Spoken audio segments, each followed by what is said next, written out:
Yeah, starting, starting. Let's continue. So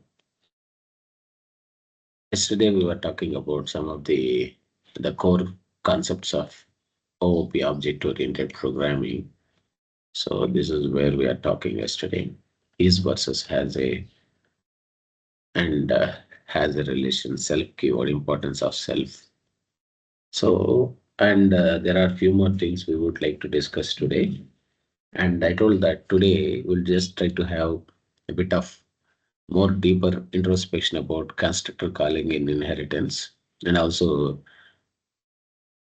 execution of constructors in stack. How what is the importance of stack? And also we had discussed about with the diagrammatic analysis what is heap and how objects are created. We see this.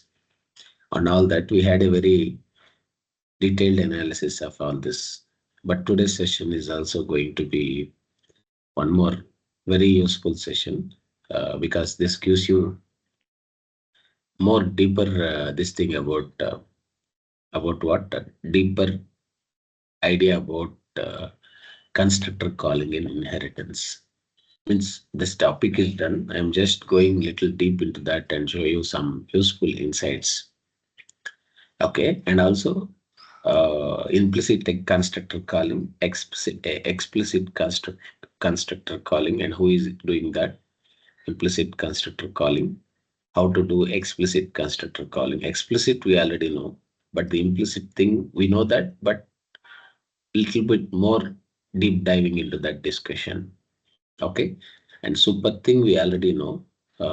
Anyhow, we already touch base these things actually, and this we don't have this keyword. Instead of this, we have self in Python. Okay, and then importance of object class. What exactly is object class and why we have that? And then also understanding something about MRO. So MRO means method resolution. This is something like um, sorry, resolution order. That is called MRO. So how it works? What is the importance of that? All these things.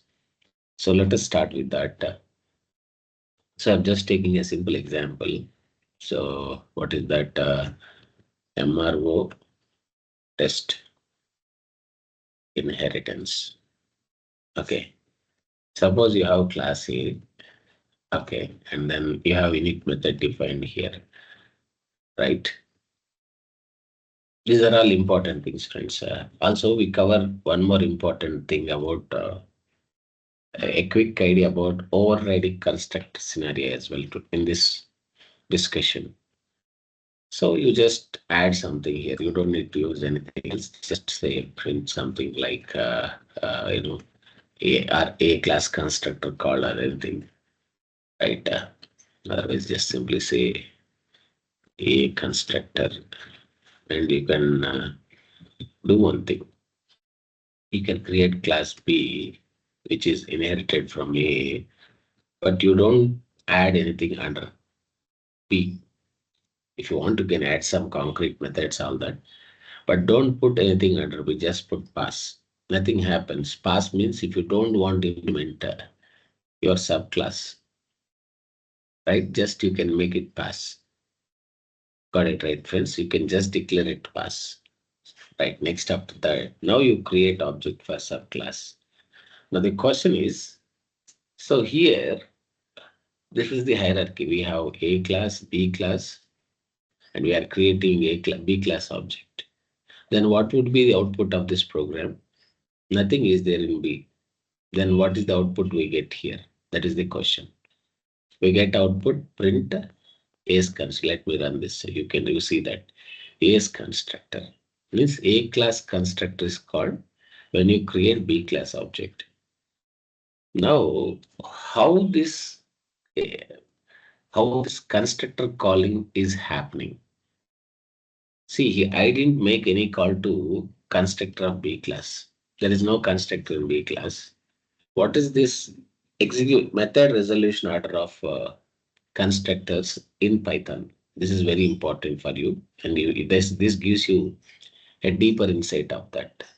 If you want to know that, so you can simply say print that b dot MRO. There is a method MRO, right? It's not Mandal Revenue Officer, but this is method resolution order, right? Use this. Now you run this, right? You don't need to say this. You can directly say b dot MRO. Let's try this. Let's run this. Now you can see something here. Not like this. We need b dot. Okay, let me call this method resolution order. Yeah, this is important for us. See what is happening here, how this init method is called. See, this is the method resolution order. First, your interpreter checks for init method in B class. See here. First, it is checking for init method in B class because this is just object creation. At this time, an empty object is created. After that, this is initialized through constructor, either constructor from subclass, that B class, or from its superclass. Now in this process, this is important, friends. See, MRO, method resolution order. Right, when I just try to call this MRO on B class, it is showing how this calling checks, constructor chaining checks happen. First, interpreter checks for constructor in B class. If it is not there in B class, then it goes to A class. If it is not there in A class, then it will go and check for constructor in object class. See, I'll talk about this. What is object class? So this is the how this method resolution order happens in Python, right? So what is the execution flow here? Simple. Execution flow is simple. You don't have constructor in subclass. When you don't have constructor in subclass, then it will go and call superclass constructor. Even if it is not here, then it go and checks for object class constructor. Of course, that doesn't do anything, but just the you can see the MRO here, how it's happening, method resolution order. This is important to you, friends, right? So next scenario, this is one scenario. What is the scenario? How this constructor checks happen? This is the priority. It checks for that B class constructor. If that is not there, checks in A class constructor. Even if you don't have constructor even in A, it checks for constructor in object class, which is super class of all classes. I'll talk after this. So this is the MRO, method resolution order. Suppose you have a constructor in B class. Now you are overriding constructor of parent in child class. Something like this, right? You are just defining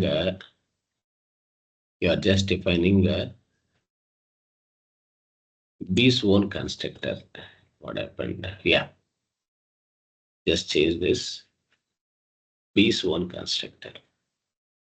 This time there will be again the flow slightly changes. Now when a B class object is created, constructor from which class is called, now execute the program. Now you can see B's constructor is called. Again, this MRO is same. First it checks for this constructor in the first when we create object for B, it checks for constructor in the B class itself. If B class is having a constructor, then it won't call constructor from A class. You got it right, friends. So when you apply this MRO, you can see that the priority, it checks in B. If init is there in B, then your interpreter doesn't try to go and call that constructor from A. It will call that constructor from B itself. If this constructor is not there in A, it will call from A. Even in A, if you don't have constructor, it checks from object. Object class constructor don't have anything there. It's an empty implementation. Got it right, friends? So that is the idea. Now this time you see B class constructor is called. Means priority is given to which constructor? B class. And this is, if you see here, we are overriding constructor of A in B. It is as simple as this. This is parent, this is child. This class A is saying I'll manage my own business. It is something like saying manage my own business. Okay. And what is this class B? It is a child class. Suppose if child class don't have constructor, then it is what is that inheriting? I mean not inheriting. Generally, constructors are not inherited. It is trying to use its parent class constructor. Okay, it will try to. So you follow the it will manage. Now in this case, it will manage a parent business. Okay, what it does in this case, it manages parent business. This is just, I'm just taking a quick, easy, understandable scenario. So if it is not overriding constructor of parent and child, same parent, whatever that is their constructor, it is utilizing in B class. So this B is managing parent business. Suppose you override this. Now, after overriding, you are defining your own business rules, right? So what you are saying in this case, A manages its own business, and B is creating its own business rules. It is overriding that business, right? Whatever that is there in parent, it is overriding that and creating its own rules. So manage, right? Extended, so new business with own rules. See, the scenario is that suppose if we run this, which is called now you are overriding. Overriding means defining a method of parent in a child, or even if it is a constructor, method of parent in a child without uh, what is this here? By your signature will be same, but implementation changes. That principle, that process is called overriding. It's part of polymorphism. Polymorphism, we'll touch base that again. But this is overriding. Overriding means creating or defining method of parent in child class with a different implementation. That is overriding. Okay. That parent can be, that method can be a constructor or a concrete method. Concrete means like any other normal instance methods. Okay. So this is the idea. Concrete in simple words, a method with body, a method with implementation. Any method with implementation is a concrete, not just instance. Even static methods with body. This is a method with body. That is concrete. Right? So what is this here? We are overriding constructor here. Right? In B class as well. Means it is managing its own business. It's not using its parents' business. Now, when I execute this, you can see you get something from B, but not from A. Now, the third scenario. Third scenario, manage, right? B's business plus manage also, it should manage A's business. Manage A's business. Interesting, right? See this. In this case, we should call constructor of B as well as constructor of A. If you have a constructor defined in B, then interpreter don't implicitly call constructor of A from B. We should do that through explicit calling. If I should call this constructor from this child class constructor, then I should use super method. You can see here super dot. Then I should call this parent class constructor. And this is what this is like saying I will manage my business plus my parents' business. You got it right.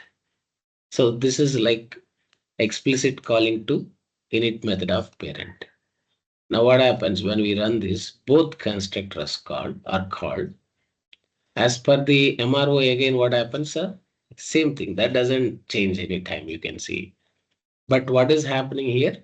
First A's constructor is called, then B's constructor is called. And as per MRO, method resolution order, it checks for constructor in B. Yes, it is there.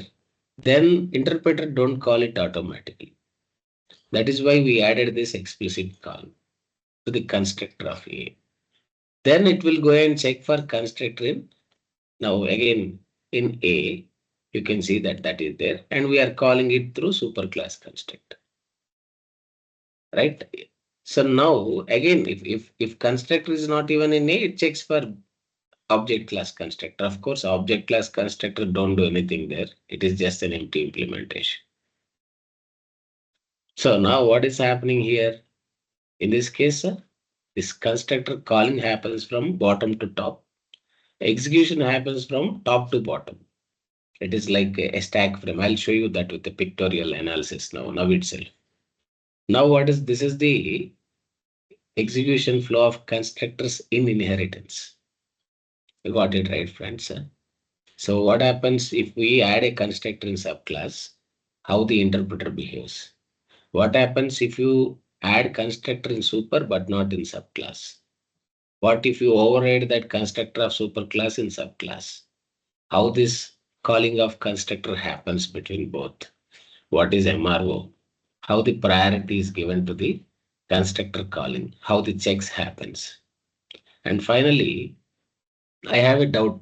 So that's why I tried to go and introspect that. So suppose see here. In this scenario, see this is very important for you. See, I removed everything. I'm saying pass here. Okay. When I say pass, now you run the program. Now you are getting output from A class. The constructor of A class is called. How this A class constructor is called? Is it implicitly interpreter calling A class constructor from B class? Any default constructor added to the B class while in the bytecode? That is a question. I tried to check that as well. I did that introspection as well. So how to check that? If any implicit call is added by the constructor into the B class bytecode, so that I try to check. How to check that? If you want to check that bytecode level analysis, then you have to use something like disassemble module. From this disassemble module, what is that we should do? We should simply say print this dot this of you just pass the bytecode of B class. Okay. When you look at bytecode of B class, you find something interesting here. What is happening? You can directly call this. Okay, let me directly say dis disassemble of just pass B there.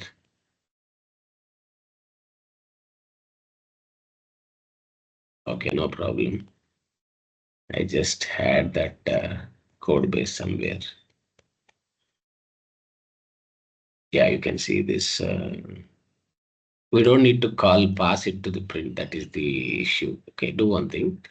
Remove this dot this of P.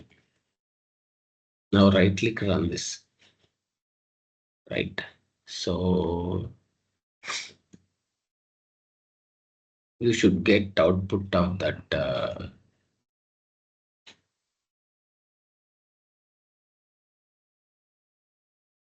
Okay, let me try to call it directly then. Remove this also, all this stuff. Now try this. Don't create any object, all that. If you want to see if any implicit call to superclass constructor is called from subclass, if you don't have constructor in subclass, that is what we are seeing here. And to go and see at bytecode level, if any implicit call is added into the bytecode, just to check that we are doing that. To test that, there is a module called disassemble to check the bytecode of any class in your code. That this has a method, this just pass the name of class, name of the class for which you want to view bytecode. If you pass A, you get bytecode of A. If you pass B, you get bytecode level information of that B class. Whatever class you pass, that class bytecode level information is shared to you. Now right click on this. I think it's not printing here. Why? I just tested it.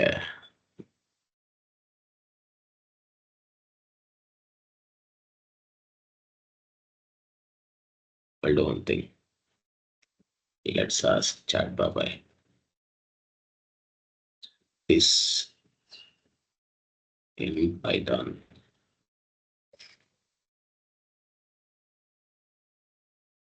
Yeah, something like this.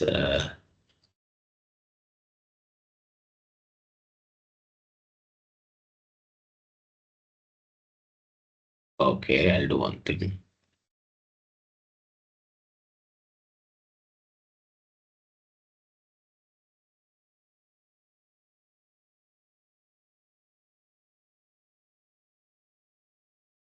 Hmm, not seeing output.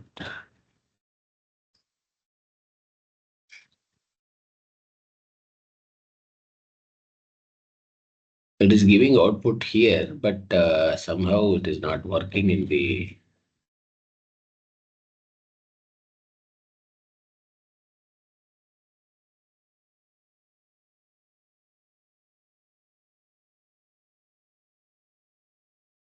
Okay,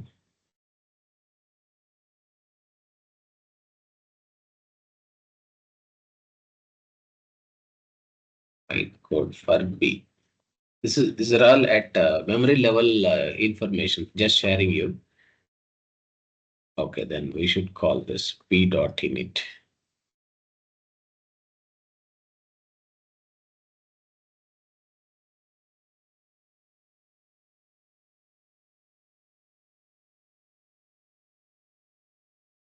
Okay, see here now. We'll just try this. Then here I should call B dot init. Now run this and see.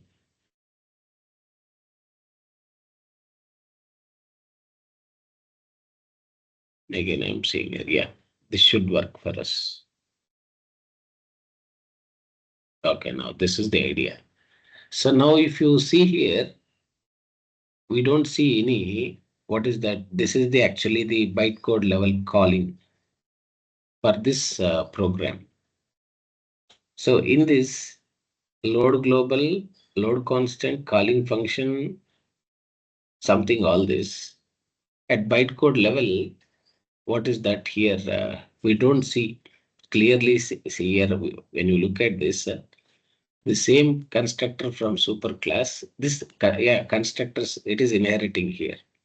In other languages like Java or C Sharp, constructors of superclass are not inherited subclass, but in a way these are inherited in Python as per the definition. Now this is the bytecode level information. I know I'm going little deep just to give you all this so that maybe in your development this definitely helps you to debug at interpreter level. Right? I am at interpreter level right now, just seeing because yesterday I did a research for some time because I have all these questions and want to share you. So I did that for you.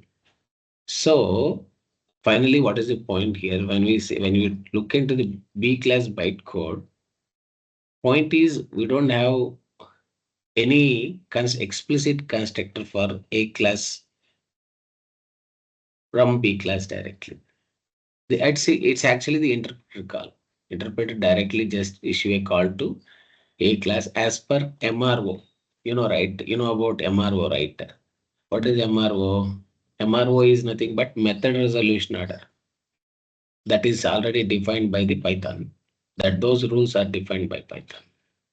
But in the B class, inside the bytecode of B class, you generally don't see constructor called to A class, that implicit constructor. And that is what even it is saying here. What is that point here? Since B is empty subclass, means it does not define any methods or attributes on its own. This dot of B does not produce any meaningful output because Python does not generate additional bytecode for B beyond what it inherits from A.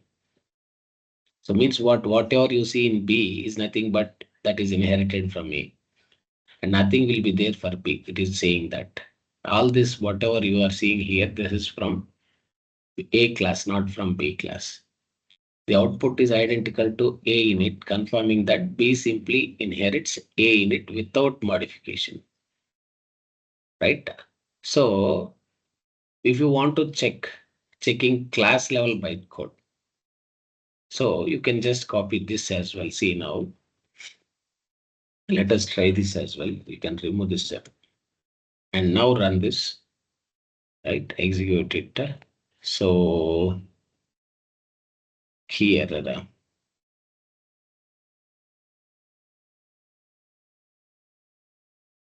we'll do one thing. Let's close this. Now run this.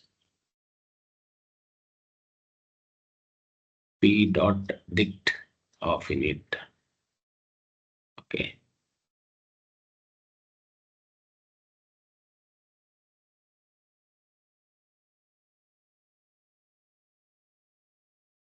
Yeah.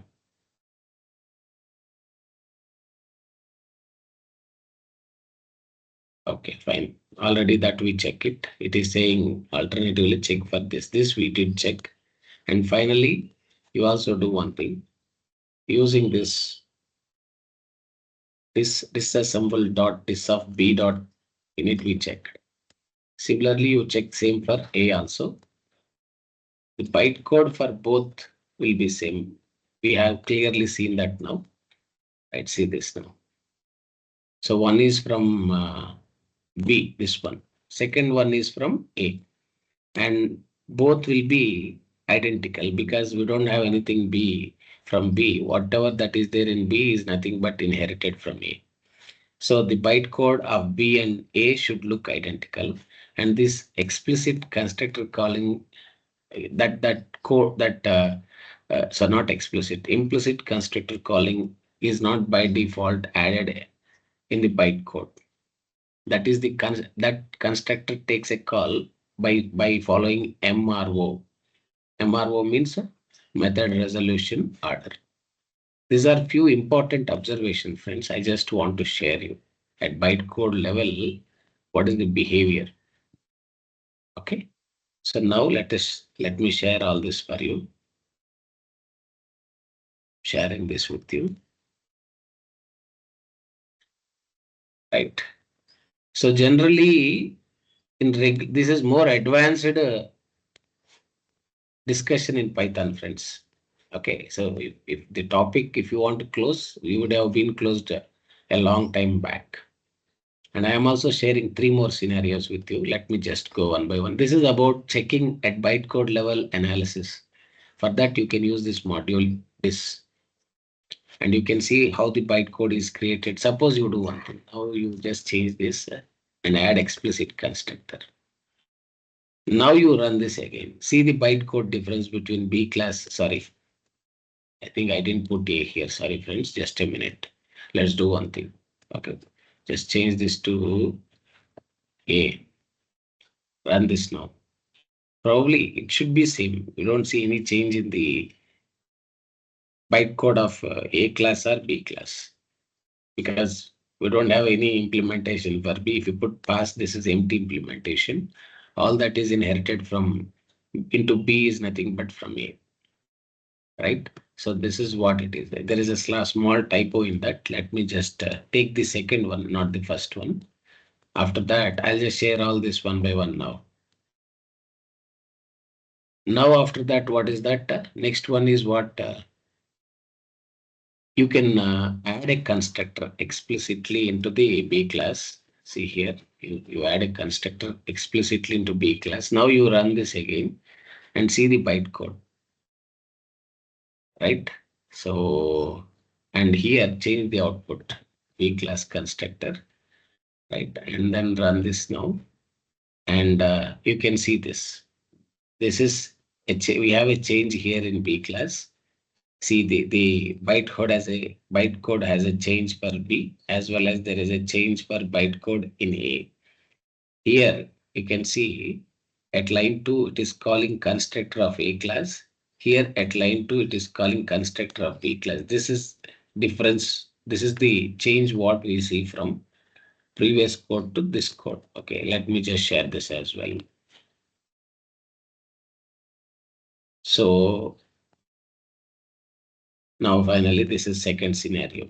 And also now I am removing all this bytecode level things I am ignoring now. So this is what this is. We are going one by one. So first thing we are passing, just declaring what is that pass method. This scenario, what happens? You are just checking MRO here. So print of B dot MRO, right? What is this gives you? How the checks happen? Managed here. It is saying A class manage its own business. Here B class is also manage parents business. Means it is just using construct of parent and child. That's all.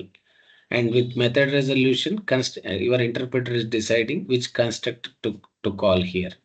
So when you run this, you get this. So let me just share this also with you. You can have those things added in the code snippet so that when you look at that, you understand that idea, what is MRO, all that. Next, after that, suppose if you define your own business in the subclass, okay, instead of just pass.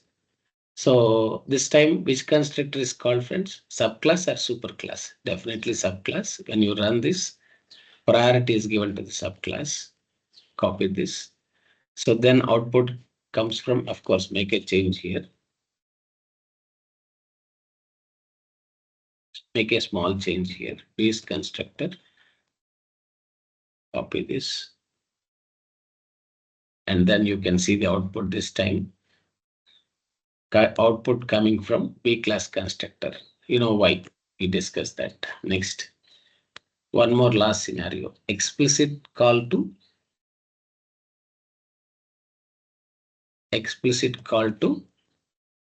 superclass constructors from subclass. All of you know this. Super dot init. Super dot init. As if generally, let me just do one thing. If it is Java, we have to make it as always a first statement in the subclass constructor. That is the rule. Do you have any such rule in Python? Let us check it. We don't have such rule here. We can put constructor call anywhere we want, right? So, but keeping as a first statement in the constructor should be the idealistic approach. Okay, but we don't have any that dependency here. This is what is that marriage also manage its own business. Just adding a comment, manage extended business, right? Adding something, your own implementation on your own, plus also calling superclass constructor is nothing but doing both in one shot. So overall idea is that now finally this is the another code snippet. So paste it here. I think we got little advanced into this discussion, but that should be fine because I made this decision because everyone here is working into something. So as a working professional, these things are very much important for you, friends. So this is idea. Overall idea is this. Finally, we are able to understand all this. And one more last discussion is, so I'll just show you this, the stack importance. So maybe you might think why all this is discussing, we are having all these discussions. Because these are all important to know as a developer. Okay. So now these things, whatever here, I discussed each and every point here, friends. Okay, you can see this is overriding constructor in subclass as well as that is there in parent. You can see how what is the execution flow here. Here, since B has its own init, it overrides A init, and A init is not called explicitly. We know that. If you want A init to be called, you need to explicitly use super. That we did, right? And this is how we explicitly called superclass constructor from subclass, right? That is the explanation. Who adds implicit call? I just discussed that today now. The Python interpreter automatically ensures that the init method of nearest available superclass is invoked when we have constructor in subclass and superclass. Then which is the nearest available subclass? B. So that is this is an important. See how beautiful point is this. When that nearest available superclass is invoked, if subclass doesn't define its own init, if subclass is one init, then it won't call something from super. That is what we discussed so far. And this is not explicitly written in bytecode. This is what I am trying to show with that disassemble module. But it is part of how instantiation works in Python. Got it right, friends? So this generally, if it is Java, there is what is that here? There is a call to constructor to this constructor of superclass in Java implicitly in the bytecode. It will be added by the JVM itself, right? But in Python, don't forget about Java. Just giving you an idea. But here, this is not explicitly written in bytecode, and this is part of just how class instantiation works, right? And I try to explain this internal mechanism with MRO, all that. So all this is that only. I showed you how to check, like, method resolution order. We had discussed that all this, right? This is a much more advanced discussion. If you think you want to uh, understand that, please understand. Else you can ignore also. I'm sharing you all these concepts so that somewhere if you think these are useful, you can apply and see to dive into the deep understanding of classes, bytecode level, the call checks, the how this constructor call checks happen, all that. Okay. So this is the idea, friends. We covered all this. Definitely, we had a very broad view of all this. Now, finally, execution flow. So I'll talk about this quickly. How this constructor calling happens, how the methods are called exactly. I'm removing MRO now, making it a simple program. How constructors are called in inheritance hierarchy with stack flow, not constructors, even methods, the concept of methods. See, generally, right, methods are anything, even constructor is also a method. Methods are executed where they are executed from a memory area called, what is that memory area? Memory area called stack. That is where methods are executed. If you remember data structure, stacks follows a principle. What is that principle? LIFO, if you remember. If you don't remember, you can ignore. Last in, first out. What is that? Last in, first out. Just keep this in mind. We will see that with a detailed analysis. In this program, we have main here. So by default, the method that is called here is main method, right? That is why we say name equal to main or something. So all this object creation, everything that goes into the main method call. Now, when you start executing, suppose you put a debugger and run this program, this execution starts by loading your program into this main, by loading main method from your program. So now what is happening when this execution starts? A stack frame is created like this, like this. I'll just show you. So in this stack frame, The first method always that is loaded so this is the first stack frame. So the first method always loaded is the main. Okay. In that main, you are having this, what is it? This object creation, right? So this is what happens. So when you load main method, this is loaded. Now again, what you are doing inside main, the once main is loaded, execution of main starts in the stack frame. This is stack frame. Now what happens? It comes to the object creation. When object is created, you can see this. There is a constructor call here to B class constructor. Now that is loaded into the next stack frame here. So what is loaded? When you create object for B class, it checks, right, as per MRO, if it sees if any method calls are there, even if it is constructor, then it try to load B init. Okay, B init method into the next stack frame from main, and that code of which one this init method is added here. So what is that we have? We have something like super dot some underscore init. Okay, this is there here, and all that code goes in bytecode format at memory level. And something like print saying something base constructor or something that goes here. I'm just showing you the execution flow. Right? This is fine. So from first stack frame, when this object is created, as this is having an another method call, because if object should be created, then implicitly it will make a call to the constructor of its subclass, because subclass has a constructor here. Now subclass is again make a call to constructor of superclass. Then this is another a chained call. Now what happens? This method of superclass is again loaded into next stack frame. What is that? As we have one more constructor call in B, what is this? It doesn't execute it immediately. Either it doesn't execute main completely or B completely. Wherever you see this method call, then immediately the code of that method is loaded into next stack frame. These are chain of calls here. Now what is happening? We are again making a call to the, what is that? Superclass constructor.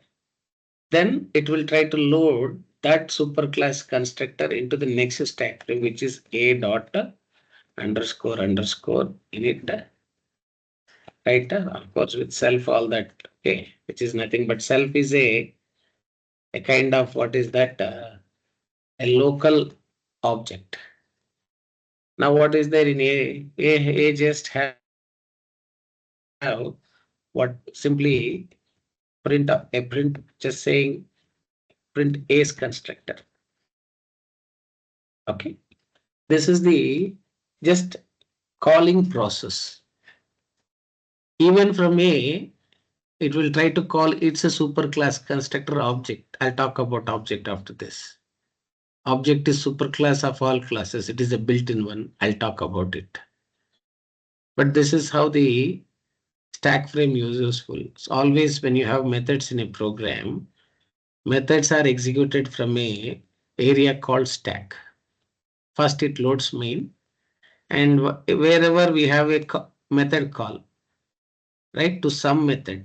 So here in this case, we are creating object. We have a method called to the B class constructor. Then that code of that method is immediately loaded into next stack frame. Right? So again, if B has any nested call in that, again the code of that method is again loaded into next stack frame. All this chain of calls are first initiated, and this loading of methods happen into the stack frame like this. At A level, is there any other call to methods? Right? Of course, implicitly it will call to object class, but we don't need to worry about that here. We don't need to show that.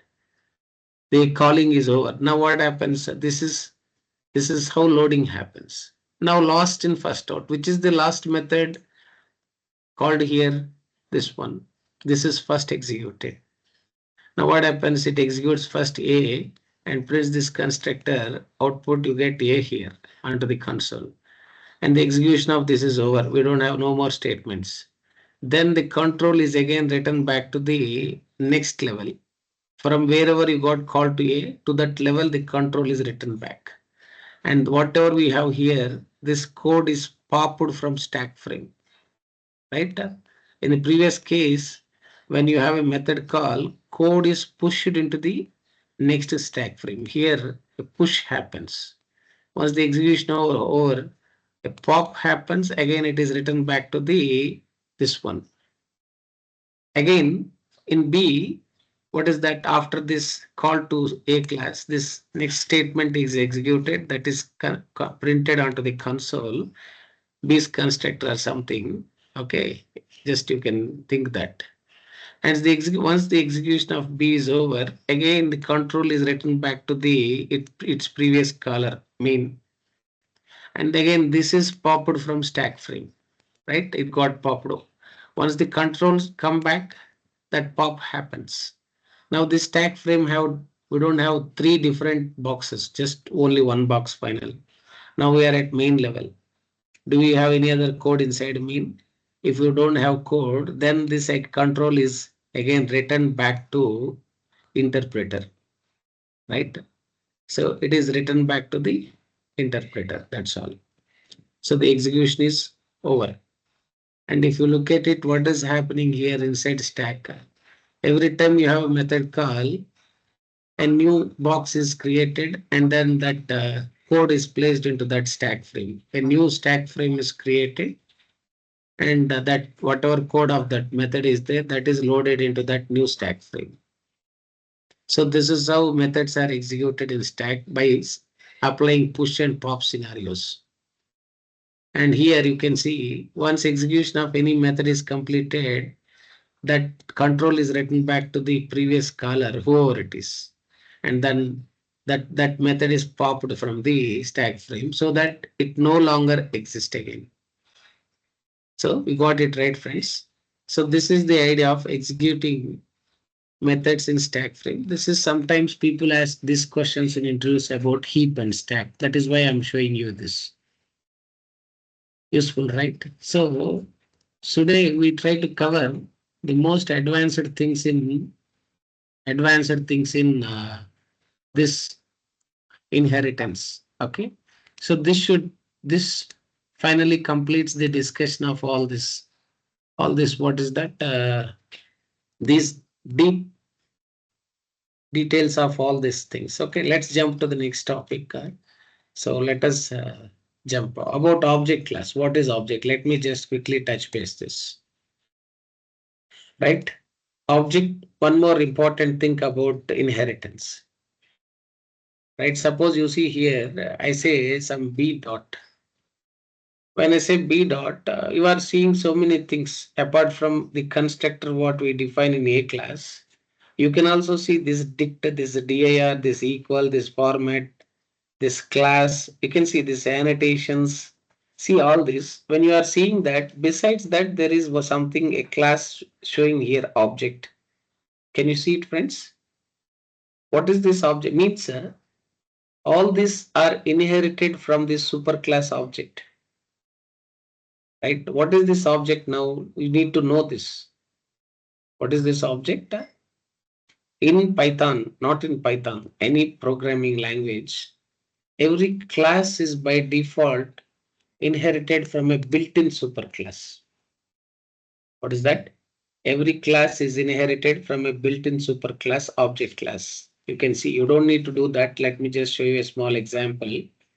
So new Python file object test. I'm just showing you this. Okay. See class A. If you want, you can directly inherit object. I didn't create object class, that is built-in one, predefined one. Now, if you want, you can add something of your choice. Okay, in it, and then what you can just add something, just print something like A. This is enough just to show that this class A is inherited from object class. And if you want, you can simply create object for a class. Okay. And then you can test it if you want to run this. You got a, we don't see big difference here. So this is fine. What is this object class? And do we really inherit object class is the question.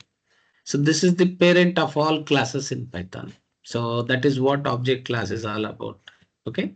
It is parent of all classes in Python. Every class directly or indirectly is inherited from object class. And here in this program, I did inherit object, but that is not needed. This is explicit inheritance. But you don't need to inherit object class to its child. Even A is at a child level. There will be one supermost class that is object class. And every class, whatever it is, by default is inherited from A. So that's why in this class A, you can just you just have only init. But on this A, if I say A dot, you can see so many of these methods here, this magic methods here, where all these magic methods are coming from. They are coming from its superclass object, which is implicitly inherited to A. So from this, you can conclude one thing. By default, there is always inheritance in all these OOP languages. Okay, what is that? All these classes, any class by default, directly or indirectly, is inherited from object, and they use this magic common magic methods which are used to do variety of operations. Okay, I will also talk about this in one more session about the uh, postmortem of object class methods. Maybe you can just try like this. If you want to just know metadata of this class, you can try this something like a dot dict. Okay, let's run this now. What it shows here. Now you can see when I say dict, it is showing all that metadata of a class here. You can see this module main. Okay, you can see there is so much of information added to that. So this should be the address. You can see that. So function init address. Similarly, it is also showing right all this information related. This is the metadata, simply speaking. So that you can see when you apply on a dot. You can also see that instance variables information, methods information, all that inside a class with this dict here. We will keep observing them. Okay. Similarly, if you want to check something like this on this a underscore, if you want to see something like basis, right? Right click and run this. You can see here. What is it? What is the base class of a? That is object. You can see that there.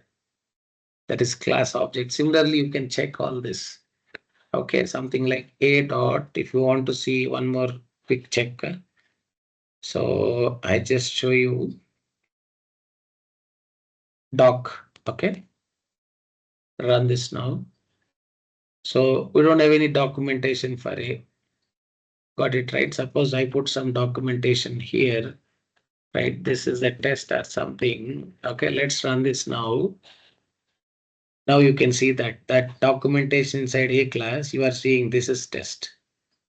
Likewise, these methods which are inherited from object class can be used to check on the different things inside your program on variety of things. We can use these inherited methods to implement and check on variety of things like how we are seeing here. You got it right, friends. This is how we can explore object class. So many things are there. Okay. I will also do a deep diving into object class methods. Okay. Copy this. Let me share it with you. So let me share this. Okay, friends. Got this. This is idea about object class overall, but that is the quick info for you. What is object class? How inheritance prevails in Python? Like, do we need to inherit object class? See, we don't need to inherit object class. By default, object class is inherited to all classes in Python, directly or indirectly. In this case, object is directly inherited to A. Suppose I have a subclass, something like class B, okay, which is inherited from A. In this class, in this case, object is indirectly inherited to B, like it's multi-level inheritance. Object is inherited to A, and from A, it is inherited to B. When you create object for B, still you can see all that methods of object class in B as well, on B object, on B reference.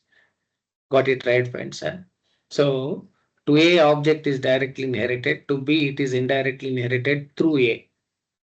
So that is the idea. So if you want, you can just check on all those. This time you can directly apply with the B dot dict, B dot base, and B dot doc. Okay, you can run this and see what would be the output here. You can see you have something here showing from B class here. It doesn't have any documentation. The base class of B is A, and you can see that that doc is none, so it is returning none. Right? If you want, you can also have this code here. Okay, let's run this now. Execute it.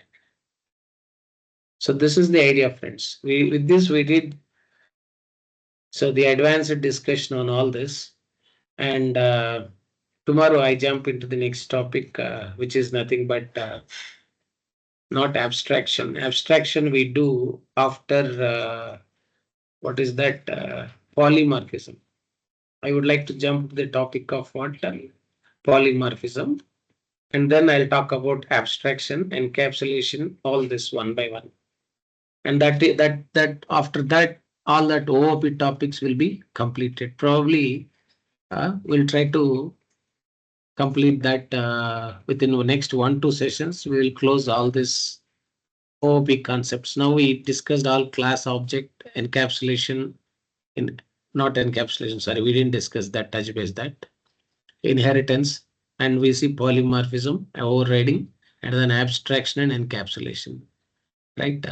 So this is overall idea about some of the very profound topics in Python, friends. Of course, we go on little deep into that certain things.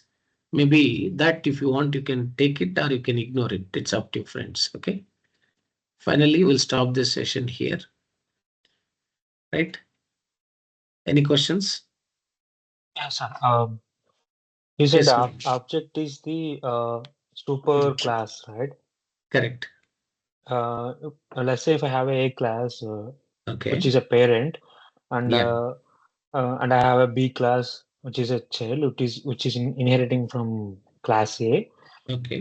If I write a method that is already in A class, Yes. that while initializing, it will override by the B class, right? Correct. It will Similarly, override A class, right? A. yeah, it